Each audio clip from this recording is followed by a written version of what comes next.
విశాఖ శ్రీ వరసిద్ధి వినాయక నవరాత్రుల బంగారమెట్ట youth association వారి ఆధ్వర్యంలో ప్రతి సంవత్సరంలాగే ఈ సంవత్సరం కూడా వినాయక నవరాత్రులు ఘనంగా జరుగుతున్నాయి. అందులో భాగంగా ఈరోజు బంగారం మెట్ట మీద 33వ వార్డులో గల గొప్ప అన్నదాన కార్యక్రమం నిర్వహించడం జరిగింది. ఈ యొక్క అన్నదాన కార్యక్రమానికి ముఖ్య అతిథిగా వైసీపీ నాయకులు శ్రీ వాస్తవ గారు అన్నదాన కార్యక్రమంలో పాల్గొనడం జరిగింది. అనంతరం మీడియాతో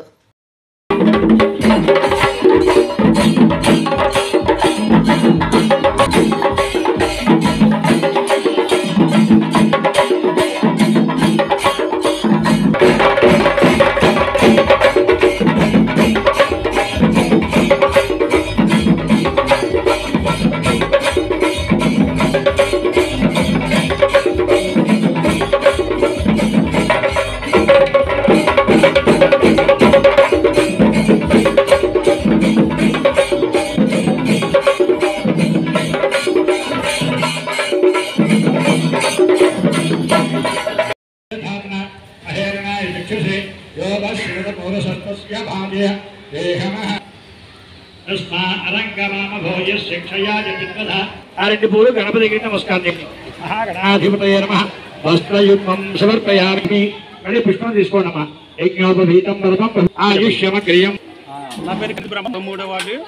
ఈ 33వ వార్డులో బంగారమెట్ట యూత్ అసోసియేషన్ ఆధ్వర్యంలో గత 10 సంవత్సరాలు బట్టి ఇక్కడ ఘనంగా వినాయక నవరాత్రి మహోత్సవాలు కడు రమ్యంగా జరుగుతున్నాయి. ఈరోజు ఆ నవరాత్రుల్లో భాగంగా అన్న సంతర్పణ కార్యక్రమం బంగారమెట్ట మీద 2000 మందికి అన్న సంతర్పణ విందు భోజనాలు అందరికీ పెడుతున్నారు. కావున అందరూ వచ్చి కూడా ఇక్కడ పాల్గొంటున్నారు. ఈ కార్యక్రమానికి సహకరించినటువంటి దాతలు అందరికీ కూడా మాకు ధన్యవాదాలు. అలాగే కమిటీ కూడా వాళ్ళకి కూడా మాకు ధన్యవాదాలు తెలుపుకుంటున్నాను. ఈ కార్యక్రమంలో ఎవరు పాల్గొన్నారండి? ముఖ్య అతిథులుగా ఈరోజు జోనరా శ్రీవాస్తవ్ గారు, వైఎస్ఆర్సీపీ నాయకులు పాల్గొన్నారు. ఆయన కూడా వచ్చి అన్నదానంలో పాల్గొని వెళ్ళడం జరిగింది. ఏదైతే వినాయక నవరాత్రుల సందర్భంగా ఇక్కడ అల్లిపురంలో బంగారమ్మ మెట్ట, అక్కడ బంగారమ్మ మెట్ట యూత్ విభాగం వాళ్ళందరూ కలిపి ఇక్కడ లోకల్ వాళ్ళు, ముఖ్యంగా యువకులందరూ కూడా వినాయక విగ్రహం ఇక్కడ పెట్టి వాళ్ళకి ప్రోత్సాహంగా ఇక్కడ ఉన్న గ్రామ పెద్దలు ఎవరైతే ఉన్నారో వాళ్ళందరూ కూడా ముందుకొచ్చి ఈరోజు వినాయక విగ్రహాన్ని వినాయక చవితి నుంచి నవరాత్రులు ఉంచి ఇప్పుడు నిమజ్జనం తర్వాత చేస్తారు.